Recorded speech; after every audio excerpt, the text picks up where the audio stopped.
Hello everyone, welcome to Study Civils with Anjali. Do subscribe to the channel.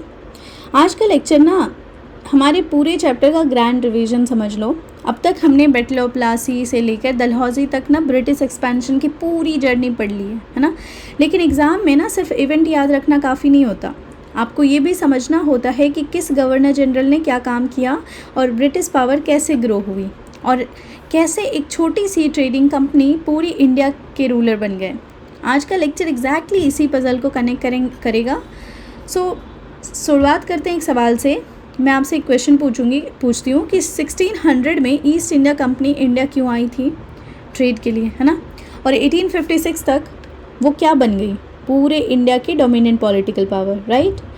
और ये transformation कैसे हुआ, आज हम इसी जर्नी को समझेंगे। ओके, सबसे पहले हम बात करेंगे इम्पॉर्टेंट गवर्नर जनरल का, जिसमें हम सबसे पहले बात करेंगे वॉरेन हेस्टिंग के बारे में। ओके, क्लास, अगर ईस्ट इंडिया कंपनी को ना ब्रिटिश एम्पायर का फाउंडेशन बिल्डर कहा जाए तो वॉरेन हेस्टिंग उस फाउंडेशन का ना आर्किटेक्ट था। क्यों इम्पॉर्टेंट था, तो बैटल ऑफ प्लासी और बक्सर के बाद ना ब्रिटिश के पास टेरिटरी आ गई थी, लेकिन टेरिटरी को गवर्न कैसे करना है ये सिस्टम ना वॉरेन हेस्टिंग ने डेवलप किया। इनका मेजर कंट्रीब्यूशन यही था कि ये first governor general of Bengal बने।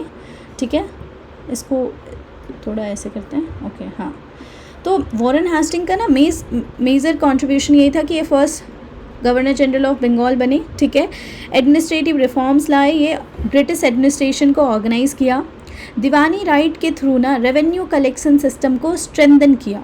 ठीक है, उसके साथ साथ रेगुलेटिंग एक्ट ऑफ 1773 यानी ब्रिटिश पार्लियामेंट ने कंपनी को रेगुलेट करना स्टार्ट किया। अब क्यों इम्पॉर्टेंट था, बिकॉज कंपनी ना अब सिर्फ ट्रेडर नहीं रही थी, पॉलिटिकल पावर भी बन चुकी थी। सुप्रीम कोर्ट भी इस्टेब्लिश हुआ 1774 में कैलकाटा में, इंडिया का फर्स्ट सुप्रीम कोर्ट इस्टेब्लिश हुआ। सवाल है कि एग्ज़ाम में पूछा जाए कि इंडिया का फर्स्ट सुप्रीम कोर्ट कहाँ इस्टेब्लिश हुआ, तो कोलकाता में हुआ था, कैलकाटा में, और 1774 में हुआ था। सिग्निफिकेंस यही है इसका कि हेस्टिंग ने ना ब्रिटिश रूल का एडमिनिस्ट्रेटिव फाउंडेशन क्रिएट किया, तो वॉरेन हेस्टिंग को हम बोल सकते हैं foundation builder. Okay, now will talk about Lord Cornwallis, इसके बारे में भी बात कर लेते हैं। ठीक है, तो लॉर्ड कॉर्नवालिस ना, अगर हेस्टिंग ने घर की फाउंडेशन बनाई तो कॉर्नवालिस ने उस घर की वॉल्स को खड़ी किया।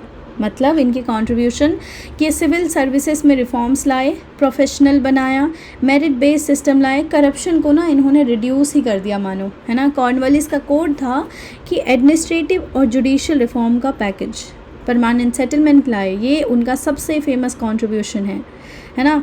तो लॉर्ड कॉर्नवालिस क्या लाए, परमानेंट सेटलमेंट और सिविल सर्विसेज में रिफॉर्म। इससे क्या हुआ, इनका इम्पैक्ट ये हुआ कि स्ट्रॉन्ग रेवेन्यू सिस्टम डेवलप हुआ, ब्रिटिश को रेगुलर रेवेन्यू मिलना स्टार्ट हुआ। दूसरा, मॉडर्न ब्यूरोक्रेसी आ गई, मतलब एडमिनिस्ट्रेटिव मशीनरी स्ट्रेंथन हुई। नेगेटिव साइड ये था कि प्रेजेंट एक्सप्लॉयटेशन बढ़ चुका था। ठीक है, so Lord Cornwallis civil service plus permanent settlement, ये दो चीज़ इसने किया। ठीक है, इतना हमें ऐसे ही याद रखना है। ठीक है, इसने क्या किया था, फाउंडेशन, ये फाउंडेशन बिल्डर था, और ये परमानेंट सेटलमेंट और सिविल सर्विसेज। अब लॉर्ड वेलेस्ली की बात कर लेते हैं। ठीक है, तो क्लास, अगर कोई गवर्नर जनरल ना ब्रिटिश एम्पायर को अग्रेसिव एक्सपेंशनिस्ट थे तो वो लॉर्ड वेलेस्ली थे। ब्रिटिश के टाइम पे ना इसने क्या क्या किया, सब्सिडियरी अलाइंसेस लाए, मतलब सबसे इम्पॉर्टेंट पॉलिसी, इंडियन रूलर को डिपेंडेंट बना दिया, वॉर की ज़रूरत ही नहीं पड़ी, है ना, मतलब बिना वॉर किए ही राजगद्दी पे इनका अपना रूल चलने लग गया था। फिर इसी के टाइम पे टीपू सुल्तान की डेथ हुई, फोर्थ एंग्लो वॉर में ना टीपू सुल्तान का डिफीट हुआ, और मतलब डेथ नहीं हुआ, डिफीट हुआ। एंड देन मराठा डिफीट भी इसी के टाइम पे हुआ कि सेकेंड एंग्लो मराठा वॉर के थ्रू ब्रिटिश सुप्रीमेसी इंक्रीज़ हुई। फोर्ट विलियम कॉलेज इसने वहाँ पे स्टार्ट किया है, जहाँ पे उसने सिविल सर्वेंट्स को ट्रेनिंग देना स्टार्ट किया। सिग्निफिकेंस यही है इसका कि पहला कि ब्रिटिश इंडिया की पैरामाउंट पावर बनने लगी यहाँ से। सो वेलेस्ली क्या क्या लाए, लॉर्ड वेलेस्ली सब्सिडियरी अलायंस और एक्सपेंशन पॉलिसी, ये दो चीज़ याद रखना। टीपू सुल्तान को डिफीट किया, मराठा को डिफीट किया, फोर्ट विलियम कॉलेज में सिविल सर्वेंट्स को ट्रेनिंग देना स्टार्ट किए। अब आते लॉर्ड विलियम बेंटिक, इसके बारे में बात करते हैं। तो ये इनको ना ग्रेट रिफॉर्मर कहा जाता है। अबॉलिशन ऑफ सती 1829 में राजा राम मोहन रॉय के एफर्ट और सपोर्ट के साथ ना सती प्रैक्टिसेस को बैन किया गया इनके टाइम पे, ठीक है। ये ना सेपरेशन किया ठग्स को और ये जो ऑर्गेनाइज क्रिमिनल गैंग होते थे ना उसके अगेंस्ट। दूसरा, इसने इंग्लिश एजुकेशन को 1835 में ना मैकॉली मैन्यूट के बेसिस पर ना इंग्लिश एजुकेशन को प्रमोट किया, ठीक है। लॉन्ग टर्म इम्पैक्ट रहा। आज भी इंग्लिश मीडियम एजुकेशन सिस्टम देखते हैं तो उसकी रूट ना इसी पीरियड में मिलती है। सिग्निफिकेंस की बात करें तो इन्होंने ना सोशल रिफॉर्म लाए थे, मतलब जैसे ब्रिटिश रूल को रिफॉर्मिस्ट इमेज मिला इसी के टाइम पे। मॉडर्न एजुकेशन लाए, new educated middle class emerge हुआ। सो बेंटिक जो थे, लॉर्ड विलियम बेंटिक, ये सती और एजुकेशन पे काम किए, हम ऐसे याद रख सकते हैं इनको। लॉर्ड डलहौजी, इनके बारे में बात कर लेते हैं। अभी जस्ट नेक्स्ट एक पहला लेक्चर इसी के बारे में था पूरा। सो क्यों इम्पॉर्टेंट थे? बिकॉज ना ब्रिटिश टेरिटरी का सबसे कह सकते हो कि बिगेस्ट एक्सपेंशन डलहौजी के टाइम पे हुआ था। इनका कंट्रीब्यूशन था doctrine of lapse. Adopted heirs को ना रिकॉग्नाइज नहीं करते थे कि अगर आपका बेटा आपका है ना, लाइक आपका डीएनए उस बच्चे में है तो ही वो आपका, वो राज्य आपका है। अगर आपका अडॉप्टेड बेटा है तो हम आपकी राजगद्दी कब्जा कर लेंगे। उसमें किस किस को एनेक्सेशन किया? पंजाब को, सतारा, झांसी, नागपुर, अवध, संबलपुर, इन सब जगहों को एनेक्स कर लिया, ठीक है। मॉडर्न इंफ्रास्ट्रक्चर डेवलप किया, जैसे रेलवे। इंडिया में ना रेलवे इंट्रोड्यूस हुआ था इसी के टाइम पे। टेलीग्राफ आया, कम्युनिकेशन रिवॉल्यूशन इन्हीं के टाइम पे आया। Postal system, modern post office system इनके टाइम पे ही स्टार्ट हुआ था। और पब्लिक वर्क डिपार्टमेंट जैसे कि रोड्स और इंफ्रास्ट्रक्चर डेवलपमेंट ना इनके टाइम पे स्टार्ट हुआ था। सिग्निफिकेंस यही बोल लो कि ये ना लार्जेस्ट टेरिटोरियल एक्सपेंशन किया था ब्रिटिश एम्पायर में। अपना मैक्सिमम साइज़ जो है ब्रिटिश एम्पायर का इसके टाइम पे बढ़ा था। इसका कंसिक्वेंसेस बस यही था कि ये पॉलिसीज़ ने रिजेंटमेंट क्रिएट किया इनकी, जो भी ये है ना। आप देखो ना, मतलब आपका बेटा नहीं है, गोद लिया हुआ बेटा है, तो आपकी राजगद्दी आपकी नहीं होगी। ऑब्वियसली लोग इससे नाराज़ होंगे, है ना। और कहते हैं कि यही एक वजह थी कि इसके बाद 1857 का रिवोल्ट हुआ था। So if we quickly summarise और क्विकली रिवाइज, तो वॉरेन हेस्टिंग के टाइम पे एडमिनिस्ट्रेटिव रिफॉर्म्स आए थे। कॉर्नवालिस के टाइम पे सिविल सर्विसेज में रिफॉर्म और परमानेंट सेटलमेंट आया था। एंड लॉर्ड वेलेस्ली के टाइम पे सब्सिडियरी अलायंस आया था। लॉर्ड विलियम बेंटिक जो थे सोशल रिफॉर्म, सती सिस्टम, इनके अगेंस्ट बात किए थे एजुकेशन सिस्टम पे। और लॉर्ड डलहौजी के टाइम पे doctrine of labs and infrastructure development हुआ था। So this is all about ये सारे, है ना। अब ना एक टाइमलाइन से कंप्लीट रिवीजन कर लेते हैं, इससे ना एक फुल रिवीजन हो जाएगा हमारा, है ना। सो सबसे पहले बात कर लेते हैं बैटल ऑफ प्लासी के बारे में, ठीक है। 1757 सिराजुद्दौला डिफीट हो गए थे। क्यों इम्पॉर्टेंट था? बिकॉज ब्रिटिश का ना पॉलिटिकल इन्फ्लुएंस यहाँ से स्टार्ट हुआ था। सो प्लासी से ब्रिटिश को पॉलिटिकल कंट्रोल मिला। फिर आया बैटल ऑफ बक्सर 1764। इसमें ओपोनेंट में कौन थे? मीर कासिम, शुजा उद्दौला और Shah Alam II versus east India company. Result क्या हुआ कि ब्रिटिश यहाँ पे बहुत ज़्यादा विक्ट्री मिली ब्रिटिश को। क्यों इम्पॉर्टेंट था प्लासी? बिकॉज ना आफ्टर बक्सर कोई मेजर इंडियन अलायंस जो है ब्रिटिश को अब एक जो है रोक नहीं सकते थे। सो प्लासी जो है उसने पॉलिटिकल स्टेबिलिटी दिया और बक्सर ने पॉलिटिकल प्लस मिलिट्री लेजिटिमेसी दिया। फिर आया ट्रीटी ऑफ इलाहाबाद साइन हुआ 1765 में। दीवानी राइट मिली Bengal, Bihar and Orissa revenue rights company को मिल गया। सो प्लासी पावर दिया, बक्सर अथॉरिटी दी और दीवानी ने उसे पैसे दिए। तो ये चीज़ यहाँ तक हो चुका था। अब आता है फर्स्ट मैसूर वॉर। ये हैदर अली सक्सेसफुल रेस में। सेकंड मैसूर वॉर में ट्रीटी ऑफ मैंगलोर साइन हुआ, ठीक है।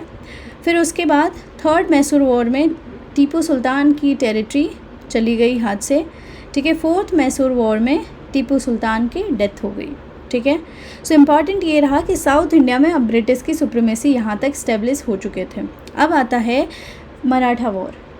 फर्स्ट एंग्लो मराठा वॉर में ट्रीटी ऑफ सालवाई साइन हुआ। सेकेंड एंग्लो मराठा वॉर में जो है ब्रिटिश डोमिनियंस को बहुत ज़्यादा बढ़ चुका था। And third Maratha Anglo war में क्या हुआ कि मराठा कॉन्फेडरेसी ख़त्म हो चुके थे। इंपॉर्टेंस यही है कि British became the supreme power in India, है ना। And then the okay Maratha war यही हो गया, सॉरी दिस वन हाँ। तो यहाँ तक ना अब ब्रिटिशर्स सुप्रीम पावर बन चुके थे। अब आता है फर्स्ट एंग्लो सिख वॉर। ये ट्रीटी ऑफ लाहौर साइन हुआ था इसमें। सेकेंड एंग्लो सिख वॉर में जो है पंजाब एनेक्स हो चुके थे। इम्पॉर्टेंस यही है कि large major independent military power defeat हुआ था यहाँ पे, ठीक है। एंड देन डलहौजी का एनेक्सेशन हमने पढ़ा कि डलहौजी ने पंजाब, पेगू, अवध, सतारा, झांसी, नागपुर, संबलपुर जैसे एरिया को एनेक्स किया, ठीक है। इंफ्रास्ट्रक्चर जैसे रेलवे, टेलीग्राफ, पोस्टल इन लोगों ने डेवलप करवाए इनने। इंपॉर्टेंस ये है कि British empire reach its greatest territorial expansion before 1857। Okay, so यही था। तो एक रिवीजन कर लो कि 1600 में ब्रिटिशर्स ट्रेडिंग कंपनी बन के आए। 1757 में एक पॉलिटिकल इन्फ्लुएंस इनको मिला। 1765 में इन्होंने फाइनेंशियल पावर ले लिया ट्रीटी ऑफ इलाहाबाद साइन करके, अहमदाबाद साइन करके, इलाहाबाद साइन करके। 1799 में कंट्रोल हुआ साउथ इंडिया पे। 1818 तक इनका पूरे इंडिया पे कंट्रोल हो गया। 1849 में पंजाब एनेक्स कर लिए थे। एंड देन 1856 में लार्जेस्ट एक्सपेंशन हुआ इनका यहाँ पे, ठीक है। सो 1857 में मेजर रिवोल्ट हुआ। सो यही था। इमेजिन एक स्कूल का स्टार्टअप कंपनी है ना, पहले मार्केट में एंट्री करता है, फिर प्रॉफिट कमाता है, फिर कॉम्पिटिटर को ना अक्वायर कर लेता है, फिर पूरी इंडस्ट्री डोमिनेट कर लेता है। ईस्ट इंडिया कंपनी ने भी एग्जैक्टली यही किया। डिफरेंस सिर्फ इतना था कि यहाँ इंडस्ट्री नहीं, पूरी इंडिया को उसने अक्वायर कर लिया था। सो मोस्ट इम्पॉर्टेंट क्वेश्चन ये आ सकता है कि फर्स्ट गवर्नर जनरल बंगाल के कौन थे? तो वॉरेन हेस्टिंग थे। परमानेंट सेटलमेंट किसके टाइम पे आया? तो लॉर्ड कॉर्नवालिस के टाइम पे आया। सब्सिडियरी अलायंस कौन लाए थे? तो लॉर्ड वेलेस्ली लाए थे। अबॉलिशन ऑफ सती किसने किया? तो लॉर्ड विलियम बेंटिक ने किया। डॉक्ट्रिन ऑफ लैप्स किसके टाइम पे आया? तो लॉर्ड डलहौजी के टाइम पे आया। बैटल ऑफ प्लासी कब हुआ था? तो 1757 में हुआ था, ठीक है। और बैटल ऑफ बक्सर कब हुआ? 1764 में हुआ। ट्रीटी ऑफ इलाहाबाद कब साइन हुआ? 1765 में।